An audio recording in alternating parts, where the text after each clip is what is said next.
যেটা বলতেছিলাম, পরীক্ষা কিন্তু আল্লাহ পয়গম্বরদেরকেও ছাড়ে নাই, পয়গম্বরদের উপরও পরীক্ষা আসছে, কিন্তু পরীক্ষায় উত্তীর্ণ হইতে পারলেই চিরস্থায়ী জান্নাত কি এমনি এমনি পাবেন না, পরীক্ষা দিতে হবে? মাসুম নবী যাদের কোনো গুনাহ নাই নবীরা মাসুম নবীদেরকেও আল্লাহ পরীক্ষায় ফলাইছে। আর আমি আর তুমি তো নাফরমানি করতে করতে জিন্দেগি বরবাদ করছি। আমাদের উপরে কি পরিমাণ পরীক্ষা আসবে, পরীক্ষায় উত্তীর্ণ হতে হবে। ইউনুস নবীর আল্লাহ কি পরীক্ষায় ফলাইলো, বিবিটারও নিয়ে গেল, 2টা সন্তান ওনার কুল থেকে হারাইলো। এখন কত বড় মুসিবত। ইউনুস নবী এর বড় সিদ্ধান্ত নিল, জাহাজে উঠে চলে যাবে। জাহাজে উঠে গেল, দেশ ছেড়ে বিদেশ যাবে। জাহাজে উঠার পরে মাঝখানে যাওয়ার পরেই জাহাজ তো আর স্বাভাবিক না, এটা জায়গার মধ্যে খালি ঘুরে, জায়গার মধ্যে এক জায়গা ঘুরতেছে। জাহাজের মানুষ বা ঘটনা কি, এই রাস্তা দিয়ে কত যায় যাত্রী নিয়ে, কোনোদিন এমন হয় নাই আজকে জায়গাতেই ঘুরতেছে, লক্ষণ বড় খারাপ। এদের মধ্যে একজন বলে, নিশ্চয়ই এই জাহাজের মধ্যে কোনো অপরাধী আছে যে মালিকের অর্ডার ছাড়াই কেউ চলে যাইতে চায়। ইউনুস নবীর মনে মনে জানা আসেনি। ইউনুস নবী কয়, একমাত্র আমি একজন গোলাম যে মালিকের অর্ডার ছাড়া আমি দেশ ছেড়ে বিদেশ যাইতেছি। এখন সবাই সিদ্ধান্ত নিছে, এমন অপরাধী যে আছে তারে নদীতে ছেড়ে দাও, তাহলে পুরা জাহাজ চলে যাবে। ইউনুস নবী বলে, ভাই এই অপরাধে আমি যুক্ত, আমারে আপনারা নদীতে ফলায়া দেন। জাহাজের সব মানুষ ইউনুস নবীর দিকে তাকায় আশ্চর্য হয়ে গেছে, কারণ এটা সাধারণ মানুষের চেহারা না, এটা পয়গম্বরদের চেহারা। নবীদের চেহারা কত সুন্দর, সুবহানাল্লাহ আছে।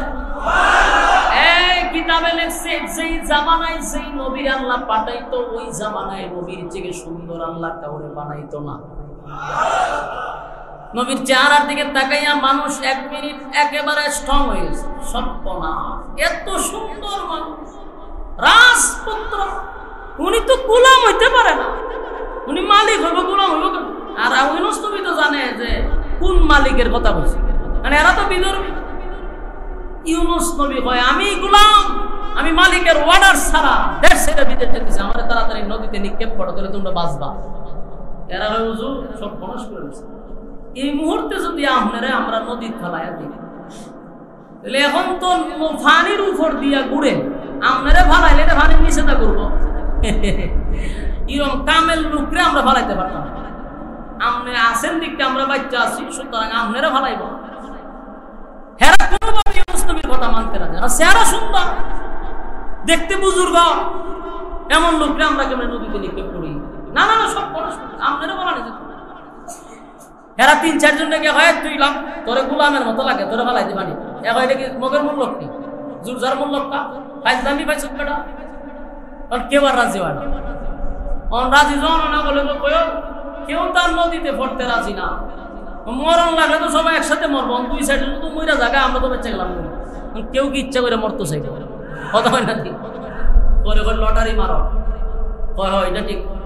লটারি দিতেছি, যার নাম লটারিতে উঠবো, তুমি নিজের নিজে বুঝাইবা যে এটা আমার কপালের দোষ। কি এর দোষ? এটা আমার কপালের দোষ, কারণ নাম উঠছে আমার, আমরা তোমার 3-4 জনে দূরে ইটা হলাই তোমরা মাননীয় বলে কিতা করবো, এটা কপালের দোষ মাইনা নিলাম। আমি যেন এই কষ্টটাকে নাজাতের উসিলা করে দেয়। আমি সম্মানিত সুধী, 3 দিন ব্যাপী মাহফিলের আজকের শেষ দিনে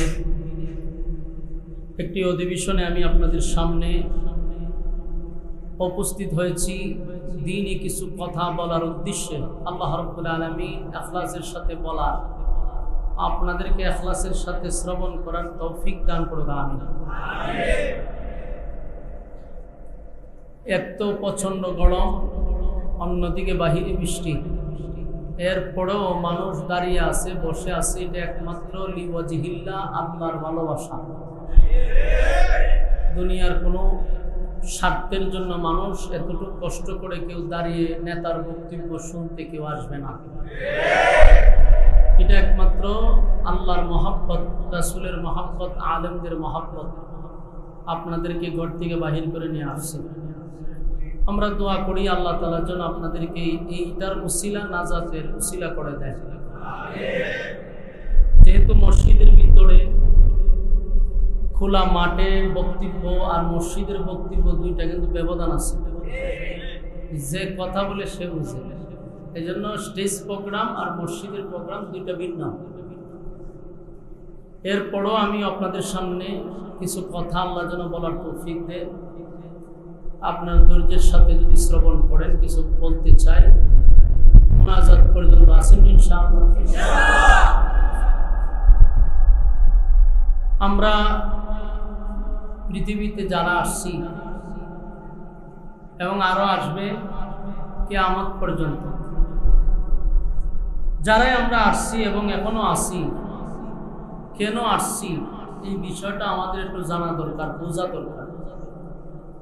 আমরা উদ্দেশ্য ছাড়া কোনো কাজ করি না।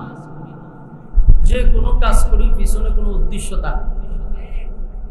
ঠিক আল্লাহ রাব্বুল আলামিন আমাদেরকে দুনিয়াতে পাঠাইছেন বিনা উদ্দেশ্যে না, উদ্দেশ্য আছে। অনর্থক আমাদেরকে দুনিয়াতে পাঠানো। কেন পাঠাইলেন? আমরা কেনই আসছি? আমরা দুনিয়াতে ছিলাম না, বর্তমানে এখন আসি।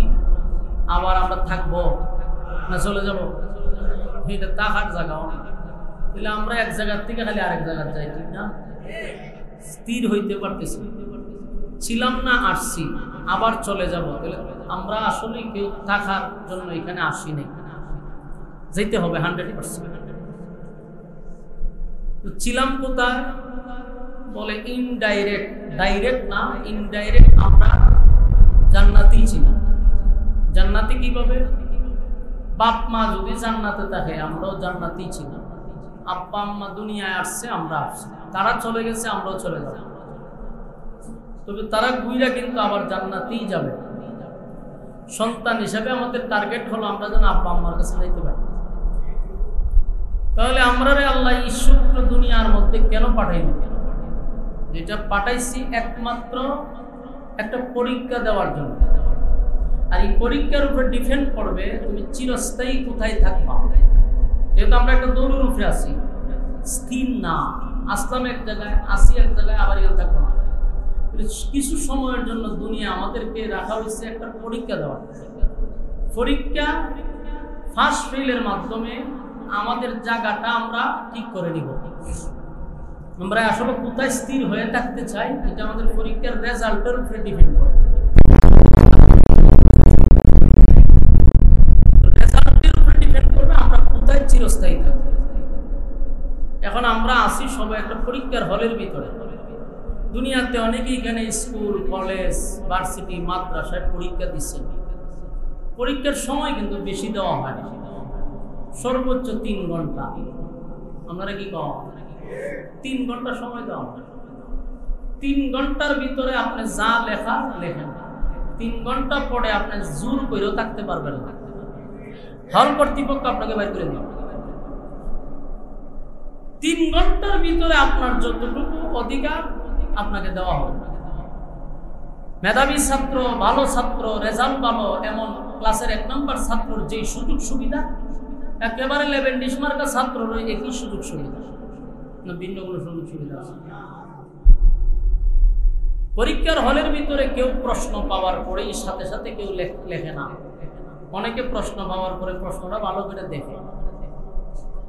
আবার কেউ দেখবেন প্রশ্ন দেখে আর কলমের মাথা কামড়ায়, চিন্তা করতেছে যা আসছে এটা কমন আছে, কি লিখবো, এটা একটা টেনশন।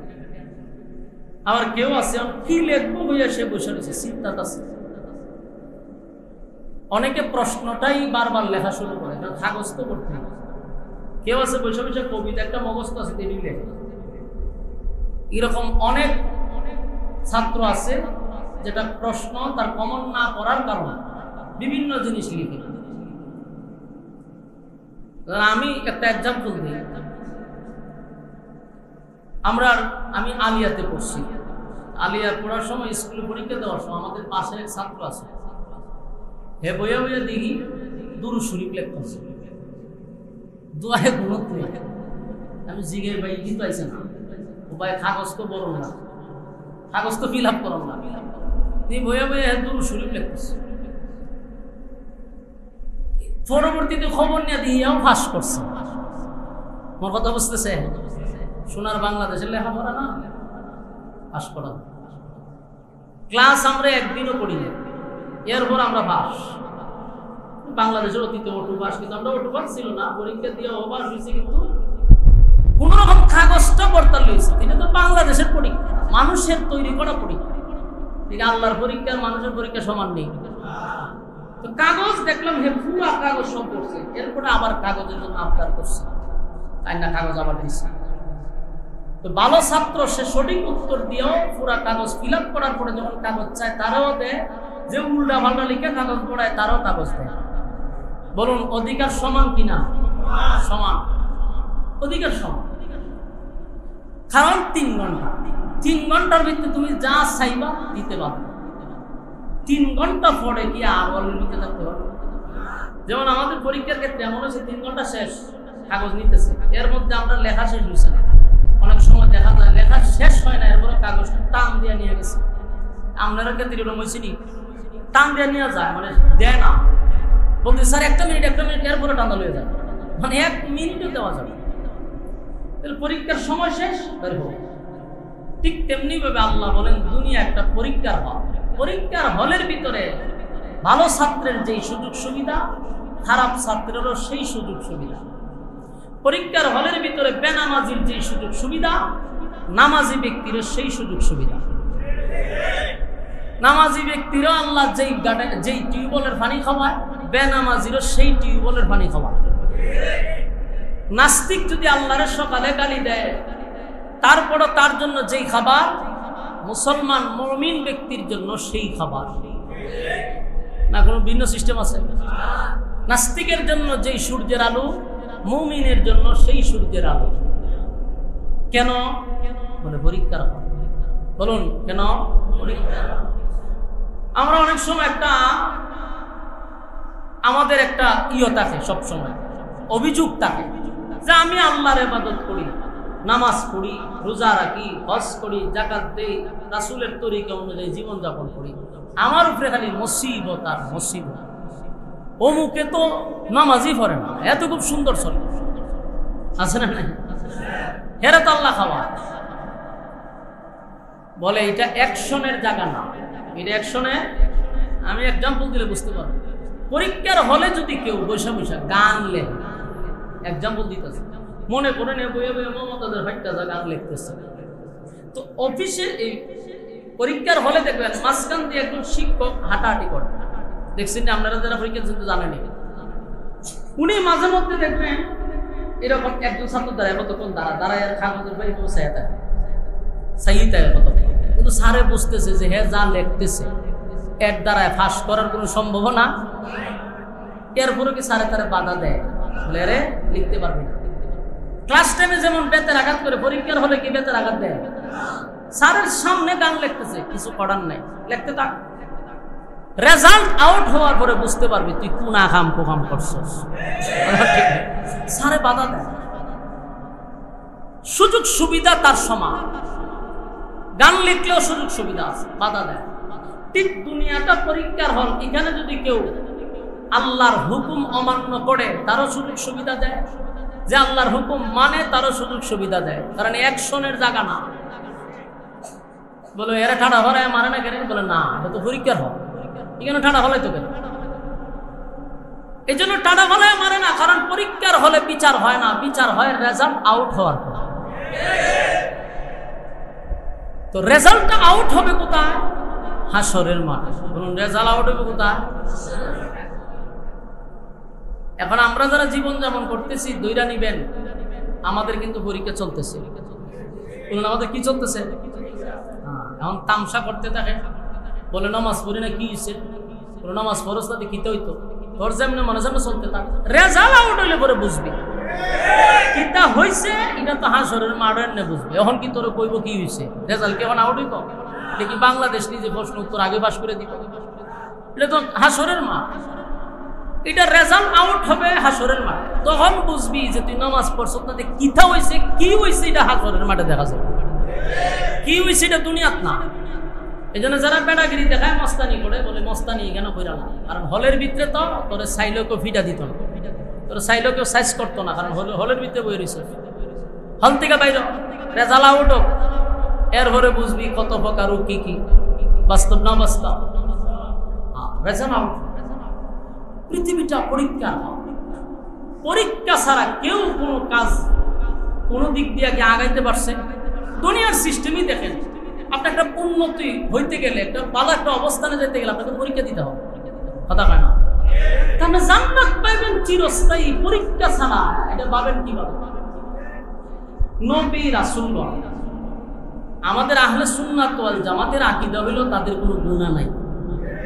আপনারা কি কোন গুনাহ আছে? নবীরা মাসুম, কোনো গুনাহ নেই। কিন্তু আল্লাহ নবী রাসূলের ক্ষেত্রেও পরীক্ষা দিচ্ছে। আমার কথা বুঝেননি? দেখেন একটু চিন্তা করেন, নবী রাসূলগণ মাসুম, তারপরেও আল্লাহ তাদেরকে পরীক্ষা ফালাইছে। ফালায় নাই? আদম থেকে শুরু করেন, আল্লাহ আদম নবীরে বলছে যে জান্নাত পুরাটা গুঁড়ো, কোনো অসুবিধা নাই, গাছটার গুঁড়ি তো যায় না, ফলও দইর না। মাঝখানটা ইবলিস চায়া সিস্টেমে ষড়যন্ত্র কইরা ফল খাওয়াইছে, খাওয়ানোর পরে কি আর জান্নাত থাকতে পারছে? আসছে দুনিয়া। দুনিয়া আসার পরে একদিন দুই দিন নয়, 350 বছর পর্যন্ত আদম নবী খালি এই বিষয়টা নিয়েই কান্নাকাটি করছে। এত কান্নাকাটি, আদম নবীর চোখের পানি এক জায়গায় জমা করলে নদী হয়ে যাবে, এত কান্না কাঁদছে। লজ্জায় শরমে উনি আসমানের দিকেই তাকাইছে না, জাল্লাহ আমি ভুল করে বলেছি। কাঁদছে। নবীর ক্ষেত্রে আল্লাহ পরীক্ষা করছে। ইব্রাহিম খলিলুল্লাহ, খলিলুল্লাহ উপাধি হলো আল্লাহর বন্ধু। এই আল্লাহর বন্ধু ইব্রাহিম আলাইহিস সালাতু ওয়াস সালাম কি আল্লাহ পরীক্ষা ছাড়া করছে না? পরীক্ষা করছে। পয়গম্বররা আল্লাহ পরীক্ষা করছে, একটা দুইটা পরীক্ষা, বহু পরীক্ষা আল্লাহ ইব্রাহিম নবীরও করছে। সন্তান হয় না, 98 বছর হয়ে গেছে, 80 বছর হয়ে গেছে, সন্তান হয় না। তবে আল্লাহর কাছে চাইছে রব্বি হাবলি মিনাস সালিহিন, আল্লাহ একটা নেককার সন্তান দেন। দোয়া কবুল হয়েছে, আল্লাহ নেককার সন্তান দিয়েছে। 80 বছরের মাথায় যদি কারো সন্তান হয় একটা, কি পরিমাণ মায়া মহব্বত বাচ্চাটার লেগে। আমরা তো বাচ্চা কাচ্চা জানটা জ্বালাই না, ঠিক নেই?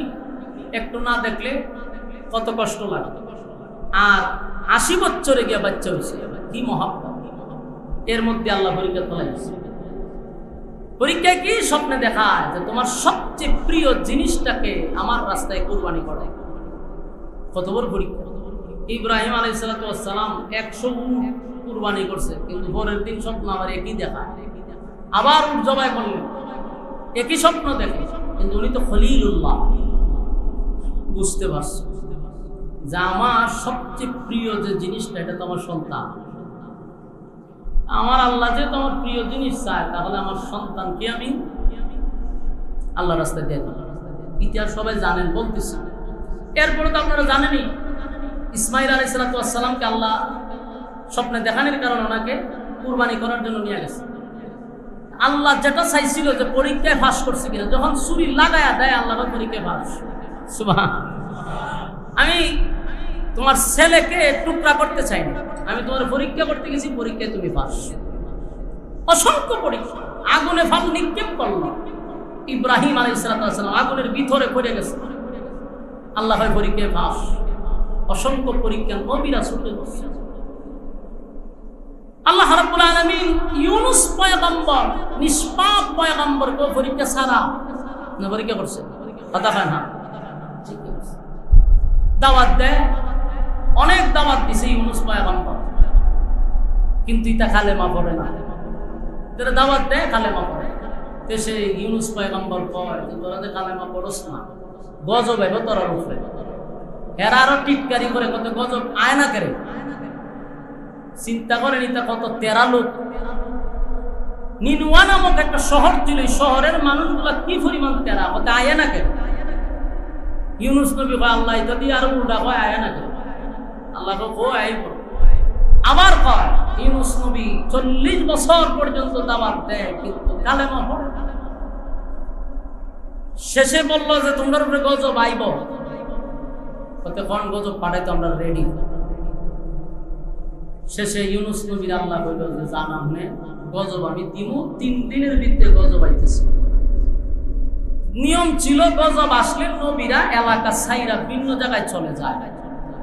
ইউনুস নবীও তার সন্তানাদি নিয়ে এলাকা ছাইরা ভিন্ন এলাকায় চলে গেছে। আর অন্যদিকে তার উম্মত যারা ছিল, যেটি কালেমা পড়ছে না, হেরার ভিতরে একটা ভয় ঢুকছে। ভয় কি বলে রে, এতদিন তো ইউনুস খালি বলছে গজব আসবে আসবে আসবে, কিন্তু এখন তো দিন তারিখ ঠিক করে গেছে, বলছে 3 দিনের ভিতরে গজব আসবে। যদি আইসা পড়ে, এরার ভিতরে ভয় ঢুকছে কি, যদি আইসা পড়ে। আমার কথা আমরা বুঝুননি যে মুখটা একটু লড়াই, আপনারা যদি আওয়াজ না দেন তা আমার পিক আপ বাড়ত না। এমনি মসজিদের ভিতরে ঘরের ভিতরে বক্তার কথা বলার উৎসাহ আগ্রহ এমনি থাকবে। এর মধ্যে যদি আপনারা কবরস্থান বানাতে জিয়ারত করবেন, আল্লাহ রাসূল একটু হা না কইেন, আপনারা কইলে আমি বুঝি যে না কথা শুনতেছি, তাহলে আমার পিক আপ বাড়ে। চিন্তা করেন ইউনুস পয়গম্বর তার উম্মত যারা ছিল নিনুয়া নামক শহরের, এরা ভাই এতদিন খালি যে গজব আসবে আসবে আমরা তারা মারছি টিটকারি করছি, কিন্তু এখন দিন তারিখ ঠিক করে লাইছি। এদের মধ্যে কিছু জ্ঞানী আছে, এরা ভাই শোন তেরামি তো বহুত করছি, যদি কথা তো ঠিক, যদি আয়া পড়ে কতলে একজনে কইল ভাই আমি তো কিছু কিতাবাতি পড়ছি, আমি যতটুকু জানি গজব যদি আসেই তাহলে পয়গম্বররা এলাকায় থাকবে না, এলাকায় থাকবে। আগে গিয়া দেখো ইউনুস পয়গম্বর এলাকার ভিতরে আছে, যদি তাকে বুঝবা গজব গজব আইতো না তো ভাও। আর যদি দেখো ইউনুস পয়গম্বর এলাকাত নাই, তাহলে তোমরা রেডি থাকো, তোমরা রূপে গজব আসবে। এর ভিতরে চিন্তা ঢুকছে, এরা 3-4 জন লোক পাঠাইছে পুরো এলাকা, গোটা এলাকা তন্ন তন্ন করে তালাশ করছে ইউনুস নবীরে ভাই। মারসিনি নাবিতে মুসর এখন ঘটনা ঘট গজব আইব।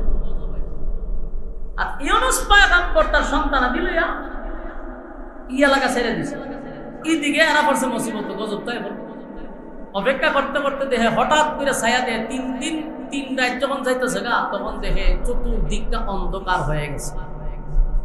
উপর থেকে দুয়াশার মতো কালো একটা জাকের পর জাক নিচের দিকে নামতেছে।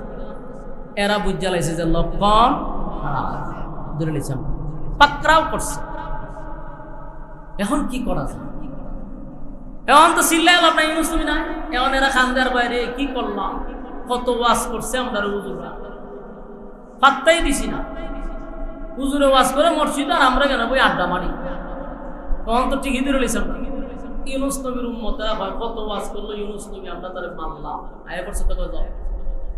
এখন এরা কান্না শুরু করছে, কান্দে আর পর যে এখন কি করণীয়। আমরা কালেমা পড়তে চাই, কিন্তু ইউনুস নবী যদি থাকতো তাহলে আজকে গিয়ে তার হাতে আমরা কালেমা ভরে ঈমান আনতাম, কিন্তু ইউনুস নবী তো নাই, এখন কি করি? কান্না শুরু করছে। ইউনুস আলাইহিস সালামের উম্মতেরা ছিল খুব তেরা টাইপের লোক, তারা এখন গিয়া তাদের দিলটা নরম হইছে, কান্দে কান্দে লাগব অন কান্দে তো কি করলাম।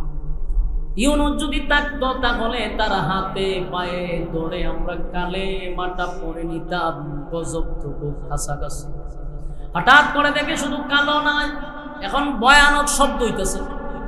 দেখছেন বৃষ্টি এবার গেছে ঠাডা পরে আওয়াজটা দেখছেন, অনেক বেনামাজিরও কল যায় সব মুসর মারে যে সব বনাস, কথা ঠিক নেই, দরজা লাগায় এমন ভয় ভিতরে আসে।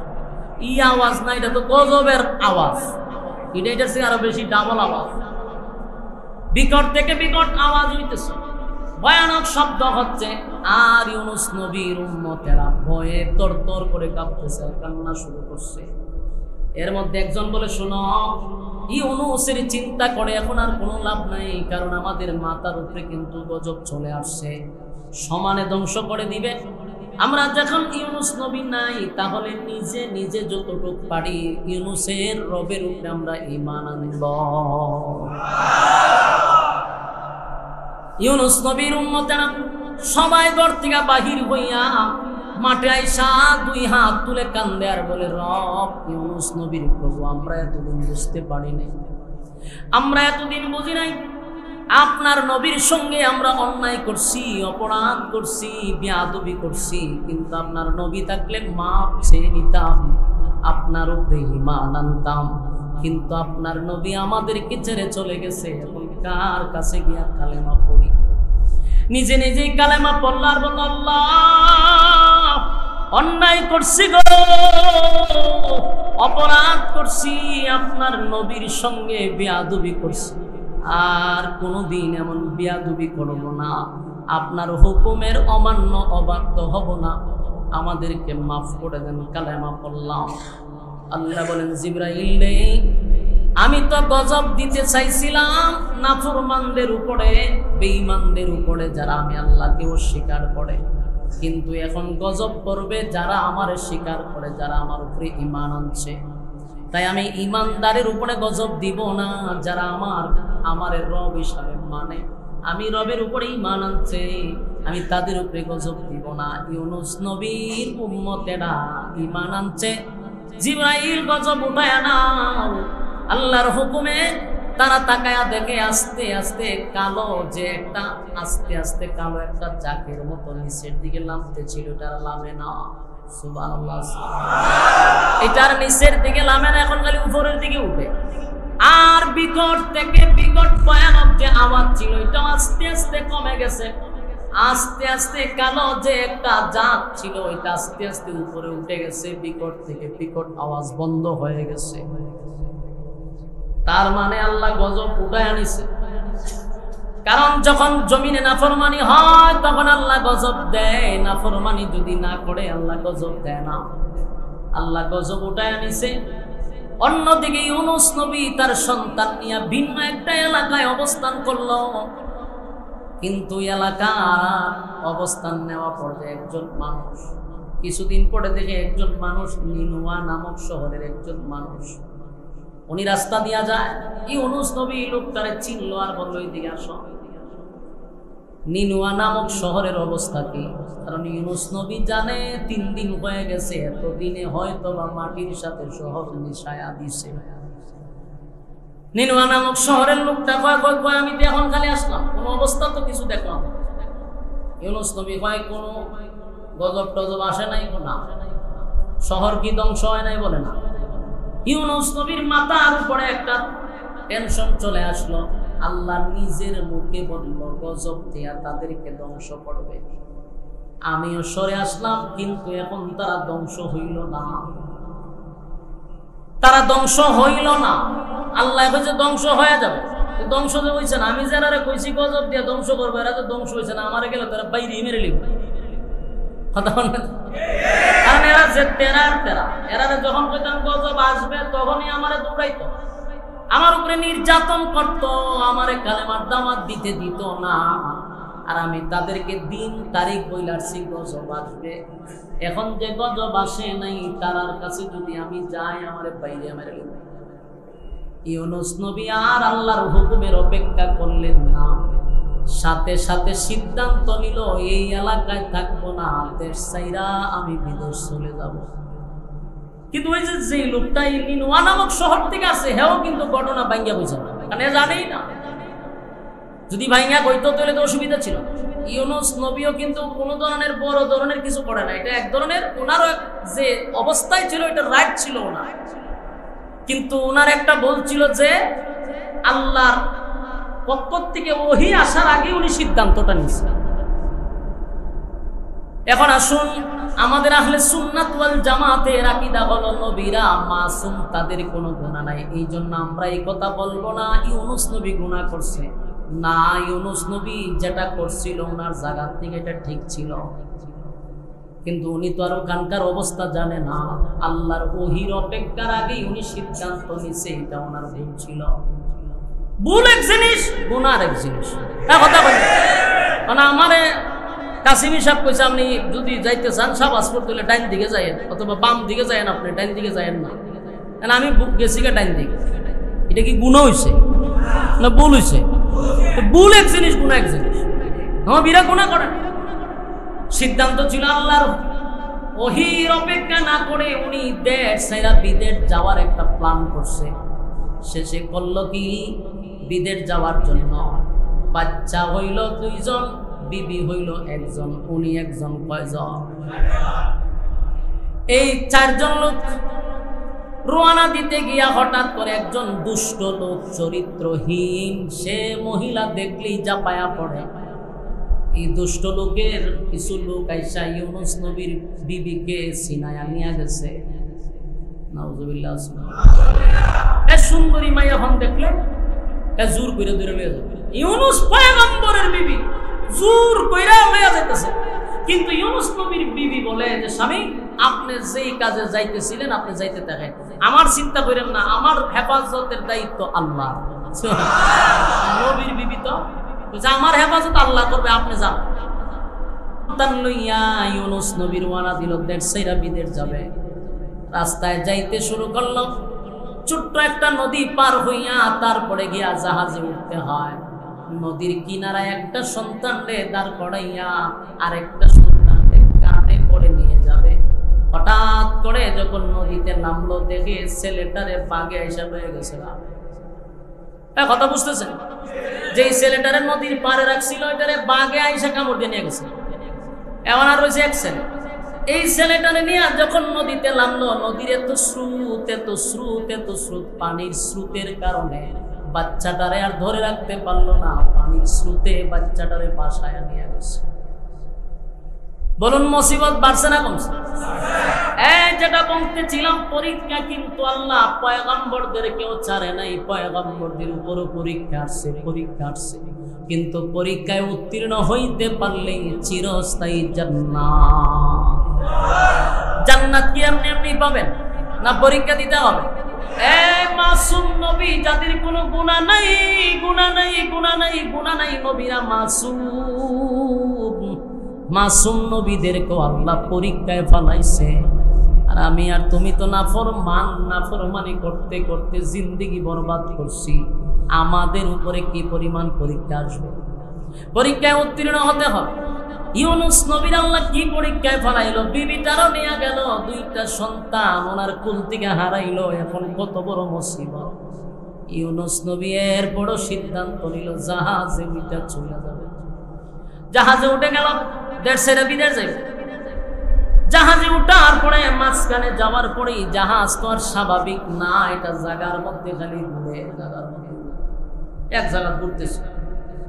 জাহাজের মানুষ বা ঘটনা কি, এই রাস্তা দিয়ে কত যায় যাত্রী নিয়ে, কোনোদিন এমন হয় নাই আজকে জায়গাতেই ঘুরতেছে। লক্ষণ বড় খারাপ। এদের মধ্যে একজন বলে, নিশ্চয়ই এই জাহাজের মধ্যে কোনো অপরাধী আছে যে মালিকের অর্ডার ছাড়াই কেউ চলে যাইতে চায়। ইউনুস নবীর মনে মনে জানা আসেনি। ইউনুস নবী কয়, একমাত্র আমি একজন গোলাম যে মালিকের অর্ডার ছাড়া আমি দেশ ছেড়ে বিদেশ যাইতেছি। এখন সবাই সিদ্ধান্ত নিছে, এমন অপরাধী যে আছে তারে নদীতে ছেড়ে দাও, তাহলে পুরা জাহাজ চলে যাবে। ইউনুস নবী বলে, ভাই এই অপরাধে আমি যুক্ত, আমারে আপনারা নদীতে ফলায়া দেন। জাহাজের সব মানুষ ইউনুস নবীর দিকে তাকায় আশ্চর্য হয়ে গেছে, কারণ এটা সাধারণ মানুষের চেহারা না, এটা পয়গম্বরদের চেহারা। নবীদের চেহারা কত সুন্দর, সুবহানাল্লাহ আছে। এই কিতাবে লেখছে, যেই জামানায় যেই নবীর আল্লাহ পাঠাইতো, ওই জামানায় নবীর থেকে সুন্দর আল্লাহ কাউরে বানাইতো না। নবীর চেহারার দিকে তাকাইয়া মানুষ 1 মিনিট একেবারে স্ট্রং হয়ে গেছে। সপ্পনা এত সুন্দর মানুষ, রাজপুত্র, উনি তো গোলাম হইতে পারে না, উনি মালিক হইব, গোলাম হইব কেন? আর ইউনুস নবী তো জানে যে কোন মালিকের কথা বলছে, মানে এরা তো বিধর্মী। ইউনুস নবী কয়, আমি গোলাম, আমি মালিকের অর্ডার ছাড়া দেশ ছেড়ে বিদেশ যেতেছি, আমার তাড়াতাড়ি নদীতে নিক্ষেপ করো, তাহলে তোমরা বাঁচবা। এরা হয় হুজুর সব বনস করে দিচ্ছে। এই মুহূর্তে যদি আমরা নদী ফেলাইয়া দিই, তাহলে এখন তো ফানির উপর দিয়া ঘুরে আপনারা ফালাইলে এটা ফানির নিচে না করবো। এরকম কামেল লোকরে আমরা ফালাইতে পারতাম। আপনি আসেন দিকটা আমরা বাচ্চা আছি, সুতরাং আপনারা ফালাইব। হেরা কোনোভাবে ইউনুস নবীর কথা মানতে না, চেহারা সুন্দর, দেখতে বুজুর্গ, এমন লোকরা আমরা কেমন নদীতে নিক্ষেপ করি? না না না, সব আপনারা বলা নিয়ে এরা 3-4 জন ডেকে হয় তুইলাম তোরে গুলামের মতো লাগে, তোরে ফেলাই দিবানি। এখন এটা কি মগের মূল লোক নেই, জুরজার মূল লোকটা ফাইজলামি পাইছ বেটা। কারণ কেউ আর রাজি হয় না। রাজি জন না বলে কেউ তার নদীতে পড়তে রাজি না। মরণ লাগলে তো সবাই একসাথে মরবো, 2 সাইডে তো মইরা জায়গায় আমরা তো বেঁচে গেলাম। কেউ কি ইচ্ছা করে মরতে চাইবে? কথা হয় না ঠিক? পরে লটারি মারো, হয় এটা ঠিক। লটারি দিতেছি, যার নাম লটারিতে উঠবো তুমি নিজের নিজে বুঝাইবা যে এটা আমার কপালের দোষ। কি এর দোষ? এটা আমার কপালের দোষ। কারণ নাম উঠছে আমার, আমরা তোমার 3-4 জন দূরে ইরাদা হলাই তোমরা মাননীয় বলে কিতা করো, এটা কপালের দোষ মান্য নিলাম। এরা লটারিতে রাজি হয়েছে, কোন কপালের দোষ? লটারি যখন টানছে প্রথম নাম হয়েছে ইউনুস নবীর নাম, নাম হয়েছে ইউনুস নবী। ও বলি হুজুর কিতা লক্ষণ দিয়ে খারাপ, হুজুর আপনার নাম দিয়েছে। আমি তো প্রথমেই বুঝতাম যে ভাই আমি অপরাধ। না না না, ভুলে আসে, আপনারা ফালানো যাবে না। আবার লটারি টান দিছে, আবার টান দিছে পরে আবার ইউনুস নবীর নাম। তখন এরা সায়ার হুজুর কি করতাম বলছে, আপনিও করতে চান, লটারি তো আপনার নাম না। আমরা তো জানি, আমরা ভয় লাগে আপনারা ফালাইতে না, এটাও ভুলে আসে। আবার আবার দিল, আবার ইউনুস নবীর নাম। এইভাবে 10 বার দেওয়ার পরে ইউনুস নবীর নামই উঠে। শেষে কয় হুজুর কপালের দোষ। শেষে কি কয় হুজুর কপালের দোষ, কিতা করবেন? আমরা বহুত চেষ্টা করছিলাম আপনারা না ভালাইবার লেগে। হুজুর আমরা আপনার কাছে মাফ চাই। দরকার হুজুরে তো হগলে দইরা ইউনুস নবীর 2 হাত ধরছে, ভাও ধরছে, হুজুর আল্লাহর রাস্তে মাফ করে দিন, পুরাই ফালাইছে। যেই ফালাইছে দেন পরীক্ষা কারে কয় ফালাইতে দিলে আবার তিমি মাছাই ওনারা খাই দিছে। পরীক্ষা কিতা বুঝছেন নি? একজন নবীর উপরে কত মুসিবত তিমি মাছাই আবার ওনারা খাই দিল।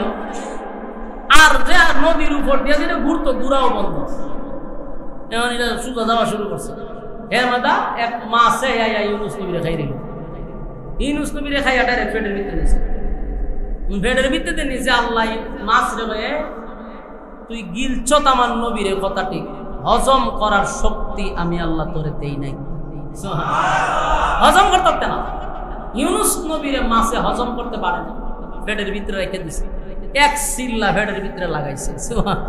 এই অন্ধকারের ভিতরে ইউনুস নবী চিন্তা করে গেল না, মাছের পেটের ভিতরে বইবে চিন্তা করছে। ঘটনাটা কিন্তু একটার পর একটা মুসিবত। আমার অপরাধ হচ্ছে, গোলামি করছি, কারণ আমার মালিক অর্ডার দিবার আগে যে আমি 1.5 সাইরা বিদেশ যাইবার নিয়োগ করছি, এই কারণে আমার উপরে মুসিবত আইছে, আমি তো অপরাধী। এই ইউনুস নবী এখন পড়া শুরু করছে, লা ইলাহা ইল্লা আনতাস সুবহানাকা ইন্নী কুনতু মিনাজ জালিমিন। ইউনুস আলাইহিস সালাতু ওয়াস সালাম বারবার পড়তে লাগলো, লা ইলাহা ইল্লা আনতাস সুবহানাকা ইন্নী কুনতু মিনাজ জালিমিন। বারবার বারবার যখন পড়তেছিল, আল্লাহ রাব্বুল আলামিন জবাব দিল, ফাস্তাজাবনা লাহু ওয়া নাজাইনাহু মিনাল গাম ওয়া কাযালিকা নুনজিল মুমিনিন। ইউনুস আলাইহিস সালাতু ওয়াস সালাম যখন আল্লাহর শরণাপন্ন হয়ে গেল রে, আল্লাহ বলেন আমার ইউনুস মাছের পেটের ভিতরে এত বড় একটা মুসিবতে পইরা আমি আল্লাহর শরণাপন্ন হয়ে গেছে। আমি আল্লাহ ইউনুসের কথা শুনছি, শুধু শুনছি এমনটা নয়, ফাস্তাজাবনা লাহু ওয়া নাজাইনাহু মিনাল গাম্মি। আমি আল্লাহ ইউনুস নবীরে মাছের অন্ধকার থেকে সুস্থ অবস্থায়, অক্ষত অবস্থায় ইউনুসকে আমি ফিরাইয়া দিছি। মাছের পেটের ভিতরে এমন ব্যথা সৃষ্টি করে দিল, ব্যথার কারণে মাছ উগলাইয়া ভূমি করে দিল হযরত ইউনুস নবীর একটা পাড়ের মধ্যে, বালু চরের মধ্যে ইউনুস নবীরে ছেড়ে দিল। ইউনুস নবী সুস্থ অবস্থায়, অক্ষত অবস্থায় ফিরে আসলো। এরপর আল্লাহ বলেন, ওয়া কাযালিকা নুনজিল মুমিনিন। রব্বি কারীম বলেন, মুসিবতের মধ্যে পড়ে যদি মুসিবতের মধ্যে পড়ে যদি কেউ আমি আল্লাহর শরণাপন্ন হয়, আমি আল্লাহ তারে উদ্ধার করি, আমি তার পাশে থাকি। শুধু তাই নয়, ওয়া কাযালিকা নুজিল মুমিনিন, কিয়ামত পর্যন্ত এই শুধু ইউনূস নবীকে বাঁচাইছি এমনটা নয়, কিয়ামত পর্যন্ত যারা মুসিবতে পড়বে আমি আল্লাহ তাদেরকেও এইভাবেই হেফাজত করব। তাহলে বলুন, মুসিবতে পড়লে কার কাছে চাইবেন? মুসিবতে পড়ে গেলে, বিপদে পড়ে গেলে কার শরণাপন্ন হব? আল্লাহর না বাবার? খুব সাবধান, বাবার কাছে চাওয়া যাবে না, তখন আল্লাহর কাছে চাইতে হবে। ঠিক আছে? আল্লাহ বলেন আমার শরণাপন্ন হইছে, ইউনূস পয়গম্বরকে উগলাইয়া ছেড়ে দিল, কিন্তু পড়ছে কোথায়? একটা বালুর মধ্যে। 40 দিন পর্যন্ত মাছের পেটের ভিতরে থাকার পরে একটা মানুষ কি আর সুস্থ থাকে? উনি আর উঠতে পারে না, শুয়ে রইল বালুর মধ্যে। প্রচন্ড রৌদ্র ছিল, উনি বালুর মধ্যে শুয়ে আছে, হাত নাড়াইতে পারে না, শরীর নাড়াইতে পারে না। আল্লাহ রাব্বুল আলামিন সেখানে কিছু গাছ জন্ম দিল, যেগুলা খুব দ্রুত বড় হয়ে গেছে। এগুলার ছায়ার মতো পয়গম্বরের সামনে আল্লাহ দিয়া রাখছে, যেন রৌদ্র না লাগে। নবীর পাশে একটা খেজুর গাছ হয়ে গেল, কিছু ফলের গাছ নবীর আশপাশ দিয়ে আল্লাহ বড় করে দিল। খেজুর গাছের খেজুর পেকে পেকে ইউনূস নবীর কাছে পড়ে, ইউনূস নবী খায়, শরীরে শক্তি হইতেছে। তারপরে সাগরের পানি হয় লবণাক্ত, ইউনূস পয়গম্বরের পাশে একটা ছিদ্র দিয়া মিষ্টি পানি বাহির করে দিছে। সুবহানাল্লাহ। ইউনূস নবী বার হইয়া মালিকের শুকরিয়া আদায় করছে গো, মালিকের শুকরিয়া আদায় করছে। আর নিজের ভুল নিজে বুঝতে পারছে যে আমারই অপরাধ, আমারই অপরাধ। একটা সময় ইউনূস নবী ফুললি সুস্থ হয়ে গেল। এবার সুস্থ হওয়ার পরে ইউনূস পয়গম্বর নিজে নিজে সিদ্ধান্ত নিল, আমি তো যেই কারণে নিনুয়া নামক শহর থেকে বাহির হয়ে আসছি, আমি সেই শহরে যাব, সেই শহরে আবার যাব, আবার গিয়া দিনের দাওয়াত দিব। ও চাচা, ওয়াজ আমি করতাম না, আপনি করতেন, মাঝখানে বাম হাত ঢুকাই দিছে। নিনুয়া নামক শহরে আমি যাব। বলুন তো দেখি, ইউনূস নবী কি জানে তার উম্মত কালেমা পড়ছে? কথা কন্যা দি, উনি কিন্তু জানে না, ওনার খবরও নাই যে পুরা দেশ ওনার উপরে মানাচ্ছে। এখন ইউনূস নবী সিদ্ধান্ত নিল, আমি যেই ভুলটা করছি সেটা আমি নিজেই সংশোধন করব। আমি আবার নিনুয়া নামক শহরে গিয়ে কালেমার দাওয়াত দিব। তারা যদি আমারে মারে মারব, আল্লাহর হুকুম ছাড়া আমি কোথাও লড়ব না। সিদ্ধান্ত নিয়া ইউনূস পয়গম্বর রওনা দিল নিনুয়া নামক শহরের দিকে। হঠাৎ করে রাস্তার মধ্যে একজন ডাক দিয়া বলল, আল্লাহর পয়গম্বর একটু দাঁড়ান। ইউনূস পয়গম্বর আশ্চর্য হয়ে, আমি রাস্তা দিয়ে যাই, আমার এদিকে একজন বলে, আল্লাহর পয়গম্বর একটু দাঁড়ান, আপনার সঙ্গে আমার কথা আছে, কথা আছে, কথা আছে। ইউনূস নবী আশ্চর্য হইছে এই কারণে, 40 বছর দাওয়াত দিয়ে একটা মানুষ কালেমা পড়ল না। আমি যে আল্লাহর পয়গম্বর, আমি যে নবী, এটা স্বীকার করল না। কে রে পিছন দিক দিয়ে আমার নবী বইলা ডাক দেয়। ওই লোকটা বলে, হুজুর আপনি দাঁড়ান, আপনি আল্লাহর পয়গম্বর। আল্লাহর পয়গম্বর ইউনূস বলে, কেটরে কেমনে আমার চিনলি, আমারে কেমনে চিনলি, আমি আল্লাহর পয়গম্বর কেমনে জানলি, কেমনে জানলি? ওই মৎস্য সে মাছ চাষ করতো, নদীর থেকে মাছ ধরত, গরিব মানুষ।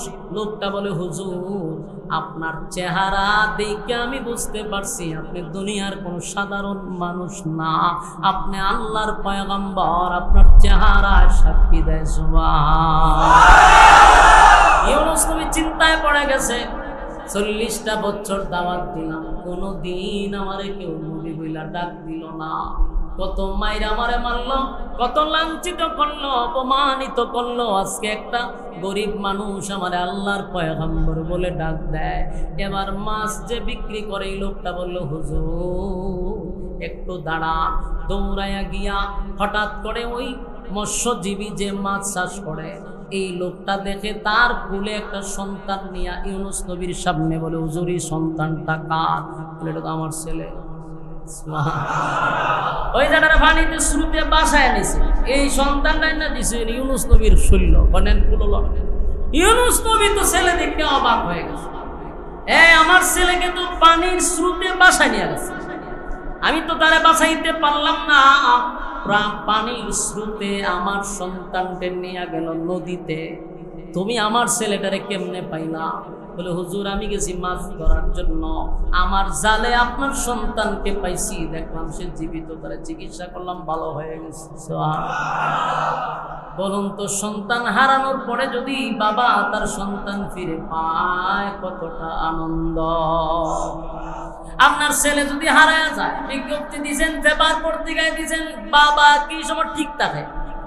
একটা বাবার সন্তান হারানোর পরে পাগল পাগল হয়ে যায়, এই সন্তানটারে যদি কিছুদিন পরে পায় তাহলে কতটা খুশি হয়। মাঝে মধ্যে সোশ্যাল মিডিয়াতে একটা চ্যানেল আছে, এটার নাম হলো আরজে কিবরিয়া। আপনারা অনেকে চ্যানেলটা চিনেননি? আমি এটার ভিডিও মাঝে মধ্যে আমার সামনে আসলে আমি খুব মনোযোগ দিয়ে দেখি। এই আরজে কিবরিয়ার ভিডিও দেখে আমি কান্দি নাই এমন কোনো দিন নাই, মানে ভিডিও দেখলে যে কান্দবো এটা আমি একবার নিশ্চিত হয়ে যাই। চোখ দিয়ে অটোমেটিক যত শক্ত দিলওয়ালা মানুষ থাকো, আরজে কিবরিয়ার ভিডিও দেখলে আমার চোখ দিয়ে অটোমেটিক পানি পড়বে। আমি কাঁদছি, সত্য কথা, অনেক দিন একা একা কাঁদছি, ভিডিও দেখলে আমি অটোমেটিক কান্দায়। কেন? ওইটার মধ্যে শুরু দেখলাম উনি হারানো, যারা হারাই গেছে এটি তো গায়ে বের করে। যেমন মনে করেন আপনার সন্তান হারাইছে 10 বছর আগে অথবা 20 বছর আগে, এইটির গার্জেন বিভিন্ন ভাবে এরা যোগাযোগ কইরা যে কোনোভাবে ব্যবস্থা করে, তখন 20 বছর পরে ছেলের এক রুমে রাখে, বাবার আরেক রুমে রাখে, খুব সুন্দর করে ডিসিপ্লিন করে। তো কতক্ষণ পরে বাবারা আনে যাতে আসো, ছেলের বাবা দুজন যখন 20 বছর করে টাকা, এই সময় মুহূর্তটা কেমন হবে? ছায়াটা তখন হঠাৎ করে বাবে দেখি ছেলেরা চড়ায় ধরে দুজন একটা কান্না কান্নি শুরু করে। এই সময় আপনারা অন্যান্য বানিয়ে আইব, এই সময় আমরা কান্না যত দিলওয়ালা শক্তওয়ালা মানুষও অটোমেটিক আমার চোখে বানিয়ে আসবে। আমি দেখি তো আমার অটোমেটিক কান্না আসে, এটা আমারও কান্না আসবে। তখন দেখলাম যে দুইজন একজন আরেকজনের ধরে এমন চিল্লা চিল্লি শুরু করে। অনেকদিন পরে সন্তানটা পাইছে, কত সুমানি সুমা, গালো সুমা দেয়, কপালে সুমা দেয়, জড়াইয়া ধরে। তো এটা এই মুহূর্তটা আপনাকে আমি ওয়াজ করে বোঝানো যাবে না, এটা যে ব্যক্তি সে বুঝে। কথা কোন ঠিক? ইউনুস নবী তো ছেলের আশা ছাইরা দিছে, ঠিক না? নদীতে বাসায় লয়ে গেছে সাগরের পানিতে, আর ভাইব আর উনি নিজে মাছের পেটের ভিতর দিয়ে বাইরেছে, কত বড় মুসিবত তৈরি আইছে। এর মধ্যে সন্তান ভাইয়া কতটা খুশি, জড়াইয়া ধরছে, কান্নাকাটি করছে। এখন ছেলেরে কাঁধে লইছে, লইয়া ওই শহরের দিকে রওনা দিছে। শহরের দিকে যায়, ছেলেটারে কাঁধে লইয়া লইয়া যাইতেছে। কিছুক্ষণ পরে দেখে পাহাড়ের উঁচু টিলার থেকে একজন কাটুরিয়া সারাদিন কাঠ কাটে, সারাদিন লাকড়ি এক জায়গায় জড়ো করে বাজারে নিয়ে বিক্রি করে, আর তার সংসার চলে। এমন একজন ব্যক্তি হঠাৎ করে এমন একটা ব্যক্তি পাহাড়ের উঁচু টিলার থেকে পয়গম্বর ইউনূস আলাইহিস সালাতু ওয়াস সালামকে ডাক দিয়া বলে, ও আল্লাহর পয়গম্বর, আপনি একটু দাঁড়ান, আপনার সঙ্গে কথা আছে। আসেনি সুবহানাল্লাহ। পয়গম্বর ইউনূস আলাইহিস সালাতু ওয়াস সালাম আবারও অবাক হয়ে গেল, পাহাড়ের উঁচু টিলার থেকে কে রে আমারে পয়গম্বর বলে ডাক দেয়, কে আমারে পয়গম্বর বলে ডাক দেয়। আশ্চর্য হয়ে গেল, আশ্চর্য হইয়া উনি তাকায়া দেখে একজন কাটুরিয়া পয়গম্বর ইউনূসকে ডাক দেয়া, হুজুর আপনি দাঁড়ান। ইউনূস পয়গম্বর বলেন, কাটুরিয়া তুমি আমাকে কিভাবে চিনলা? আমি যে আল্লাহর পয়গম্বর, তুমি কেমনে জানো? বলে, হুজুর আমি বলতেছি আপনি দাঁড়ান। কিছুক্ষণ পরে কাটুরিয়া, আচ্ছা এটা কি আওয়াজ মাঝে বন্ধ হয়ে যাবে না? আপনারা বুঝুন না এটা? আমি যে অতক্ষণ লড়াচড়া করতেছি, মাইকম্যান কো মাইকম্যান কয়ো বেড়া যা আমার একদম কে গেল কো মুরব্বী কেন আরে 17 বছর করে হ্যাঁ কই গেছে উনি একবার সাউন্ড একবার সাউন্ড যা ঘটনা কিটা হ্যাঁ কই গেছে উনি লইরেন না শেষ করে বিরক্ত লাগতে যান না বিরক্ত লাগলে আমারও সুবিধা ঠিক আছে বইয়া তখন কি পরিমাণ কষ্ট আমার থেকে আপনারও কষ্ট সিবার ভিতরে বসে রয়েছে কথাগুলি একটু মনোযোগ দিয়ে শুনেন শুধু বলছিলাম যে পরীক্ষা ইয়াদ রাখবেন কি পরীক্ষা নিয়ে কথা চলতেছে পরীক্ষার থেকে কেউ রেহাই পায় নাই আপনি পরীক্ষা ছাড়া জান্নাত পাবেন না নবীদের ক্ষেত্রে যেহেতু পরীক্ষা হয়েছে বলে ওয়াজ কেমনে করতাম একবার আয় আওয়াজ একবার যা এরপরে তো মাইক ম্যান্ডে পাইতেছি না আপনারা আসতেছেন আমার তো বিরক্ত লাগছে এখানকার তারা দায়িত্বশীল এরা তো কথা পারে মাইক ম্যান্ডে 3-4 জনে ধরে লইয়ান মাহফিলটা ধ্বংস করে দিতেছে বসেন লইরেন না 10 মিনিট বসেন উঠাউটি করেন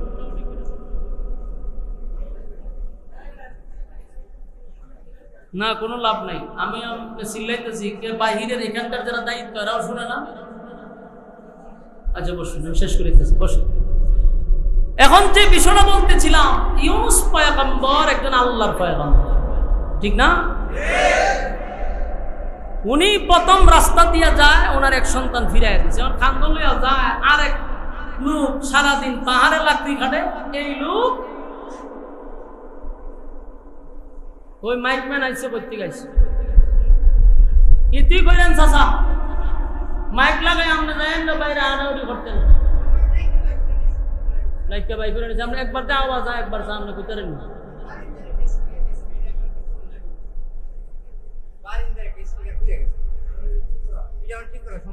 আচ্ছা এটা ঠিক না করেন এটা ভিতরে যে আওয়াজ যায় বলো নাকি একবার আসে একবার যায় এটা ঠিক করেন ঠিক না ওই দুই কাছে আবার ও ঠিক আছে আবার আমি অনুমতি কিন্তু আবার যায় আবার আসতেছি এখন আইসে আবার বর্তমান করে যাইব এটা ঠিক করে বাইরে তাও ভিতরেরটা ঠিক করে এখন ইউনুস পয়গম্বর উনি তার সন্তানদের কাঁধে নিয়ে রওনা দিছে নিনুয়া নামক শহরে আবার আরেক লোক ডাক দেয় ভাই আল্লাহর পয়গম্বর আপনি একটু দাঁড়ান ইউনুস পয়গম্বর ঘটনাটা বুঝলাম না 40 বছর আমি দাওয়াত দিলাম একটা মানুষ আমার পয়গম্বর বলে ডাক দিল না এমন আমি আইলাম আর এক জায়গা থেকে দুদিন পরে এমন আমারও বলে নবী হয়ে ডাক দেয় ঘটনা কি কাঠুরিয়ায় দেখে কতক্ষণ পরে তার বড় ছেলেটার লইয়া আইছে সুবহানাল্লাহ বাঘে লইয়া গেছে বাঘে যে লইয়া গেছিল এই ছেলেটার লইয়া ইউনুস নবীর সামনে একা রয়েছে ইউনুস নবী বলে তো আমার ছেলে আপনি ভাইলেন কেমন হয় এটারা আমার কাছে বাঘে দিয়া গেছে সুবহানাল্লাহ আসেনি বাঘে দিয়া গেছে বাঘে দেওয়ার পরে হয় আমি যে আপনি আল্লাহর পয়গম্বর এটা আমি জানতাম না তবে আমি বুঝলাম কিভাবে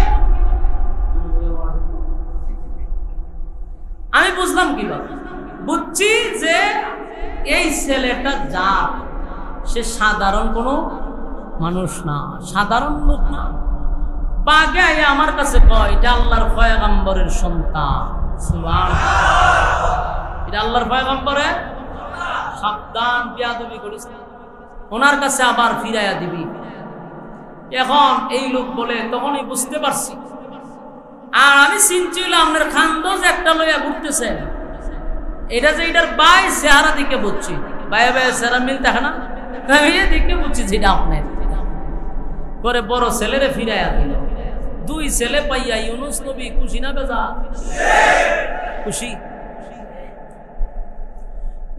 যাই কিছু ছাড়াইলাম যে বিরক্ত করতেছে কথা বলার আর মন মানসিকতা নাই আপনারা শোনারও মেজাজ নাই ওই দিন মাইকে গীতা করে এখন আসুন ইউনুস পয়গম্বর দুই ছেলে পাওয়ার পরে খুশি না বেজা এখন দুই ছেলেরে লইয়া বাপে আবার যাইতেছে রাস্তা দিয়া কিছুক্ষণ পর যাওয়ার পরে কিছু বকাটের ছেলে আয়া ইউনুস নবীরে গেরো দিয়া হুজুর দাঁড়াই আপনি আল্লাহর পয়গম্বর আমরা আপনার সাথে বিয়াদবি করবো না আপনি দাঁড়ান ইউনূস নবী আরো আশ্চর্য হইতেছে যে ঘটনাটা কি, যে হানু যে খালি আমার নবী গো, এরা তো বকাটে, এরা তো এইভাবে সুন্দর আচরণ করার তো কথা না। ভাই আপনি দাঁড়ান দাঁড়ান কইয়া কিছুক্ষণ পরে ওনার বিবিরে লই আইছে সামনে। কারণ বিবিরে ভাইয়া তারও খুশি, দুই ছেলে হারাইছিল আল্লাহ ফিরে দিছে, বিবিরে নিয়ে গেছিল এক জালেমে, সেও আইন আবার বিবিরে ফিরত দিছে। তখন বললো যে তোমার যে সে নিয়ে গেছিল কোনো ক্ষতি করে নাই? বলে যে নিয়েছিল হ্যাঁ তো চরিত্র ভালো না, চরিত্র খারাপ, তবে আমার সাথে সে কিছু করতে পারে নাই। এ যে আমার করতে চাইছে না এমনটা না, কয়েকবার চাইছে আমার দর্ত, আল্লাহ হাত প্যারালাইসিস করে দিছে। এ দর্ত হাত প্যারালাইসিস ছিল, আবার তওবা করে আর কি ভুল করে লেছি, আল্লাহ রাস্তায় মাফ করে দেয়। মহিলা মানুষ, দিল নরম, আল্লাহ মাফ করে দেন, মাফ করে দিছে, রাত ভালো হয়েছে, কিন্তু চরিত্র তো খারাপ। 2-3 দিন পরে আবার যায় দর্ত, আল্লাহ আবার দেয় প্যারালাইসিস করে, আবার শিক্ষা দেয়, কান দেয়, আবার উনি দোয়া করে আল্লাহ আবার হাত ভালো করে দেয়। উত্তর লেস তো শুধু হয় না, 3 বারের মাথায়।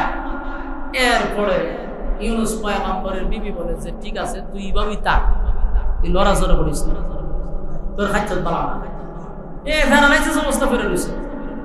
ইউনূস নবীর হাতে ফিরাইয়া দেওয়ার পরে তার হাতের প্যারালাইসিস ভালো হয়েছে। সুবহানাল্লাহ। তাহলে বিবিও ফাইল, সন্তানও ফাইল। ভিতরে ভয় আছিল, গেলে কিছু একটা হামলা করব, কিন্তু মাইরা লাগা মারে আল্লাহর দ্বীন কায়েম করব। গিয়া দেখে এরা নবীরে ফাইয়ারা যে কি খুশি। সুবহানাল্লাহ। এরা নবী পাইছে, কারণ নবী ছাড়াই মানাচ্ছে, এখন তারা নবী পাইছে। খুশি আনন্দে ইউনূস নবীরে কত মহব্বত আর কত ভালোবাসা, নবী ভাইয়ারা বড় খুশি। আর কান্না শুরু করছে যে আপনারে গোটা নেনুয়া নামক শহর তালাশ করছি, গলিতে গলিতে আপনারা তালাশ করছি, আমরা আপনারে পাই নাই, আপনি আমাদের মধ্যে আসছেন। এরা শুকরিয়া স্বরূপ আল্লাহর কুদরতি পায়ে সেজদা দিছে। বলুন তো দেখি, ইউনূস নবীরও কি আল্লাহ পরীক্ষা ছাড়া ছেড়ে দিছে? লম্বা ঘটনা, আরো কয়েকজনের পরীক্ষার কথা বললাম, আমি যে কথা বলতেছি আমার বিরক্ত লাগতেছে। মূল কথা হলো এই পৃথিবীটা পরীক্ষার হল, নবীদেরকে আল্লাহ পরীক্ষা করছে, আর আপনার আমি আমাদের উপরে পরীক্ষা আসবে। পরীক্ষাগুলো অনেক ধরনের হতে পারে। কাউকে আল্লাহ সম্পত্তি দিবে, কোটি কোটি টাকা তার থাকবে, কথা বল। পরীক্ষা খালি আপনি এটা ভাববেন না যে আপনি রিক্সা চালান আপনার আল্লাহ পরীক্ষা দিছে, এমনটা না। কোটি কোটি টাকা দিয়েও আপনার আল্লাহ পরীক্ষা করবে।